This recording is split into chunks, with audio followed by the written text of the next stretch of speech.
Operation सिंदूर को लेकर संसद के भीतर अब एक बड़ा राजनीतिक विवाद खड़ा हो गया है। कांग्रेस सांसद और पार्टी के संगठन महासचिव केसी वेणुगोपाल ने रक्षा मंत्री राजनाथ सिंह के खिलाफ लोकसभा में विशेषाधिकार हनन का नोटिस दिया है। उन्होंने लोकसभा अध्यक्ष ओम बिरला से नियम 223 के तहत कार्यवाही शुरू करने की मांग की है। वेणुगोपाल ने अपने पत्र में कहा कि 28 जुलाई 2025 को लोकसभा में पहलगाम आतंकी हमले और ऑपरेशन सिंदूर पर हुई चर्चा के दौरान रक्षा मंत्री राजनाथ सिंह ने कहा था कि ऑपरेशन सिंदूर के दौरान ड्यूटी निभाते हुए कोई भारतीय सैनिक शहीद नहीं हुआ। कांग्रेस सांसद का दावा है कि हाल ही में राष्ट्रीय युद्ध स्मारक और अन्य आधिकारिक रिकॉर्ड में भारतीय सेना के 5 जवानों और भारतीय वायुसेना के 1 कर्मी यानी कुल 6 सेना कर्मियों के नाम ऑपरेशन सिंदूर के दौरान शहीद होने वालों के रूप में दर्ज किए गए हैं। उनका कहना है कि यदि यह आधिकारिक जानकारी सही है तो संसद में दिया गया बयान तथ्यात्मक रूप से गलत प्रतीत होता है। इसी आधार पर उन्होंने विशेषाधिकार हनन की कार्रवाई की मांग की है। हालांकि इस पूरे मामले में केंद्र सरकार और रक्षा मंत्रालय का पक्ष अलग है। सरकार ने कहा है कि रक्षा मंत्री के बयान को संदर्भ से काट कर पेश किया जा रहा है।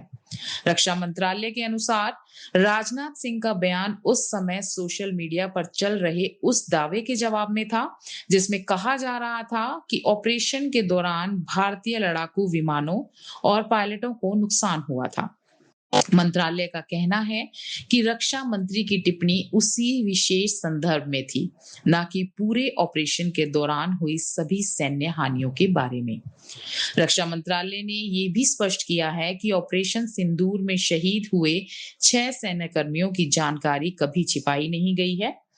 मंत्रालय के अनुसार 11 मई 2025 को तत्कालीन डीजीएमओ की प्रेस ब्रीफिंग में इन जवानों को श्रद्धांजलि दी गई थी और बाद में उन्हें वीरता सम्मान भी प्रदान किए गए थे।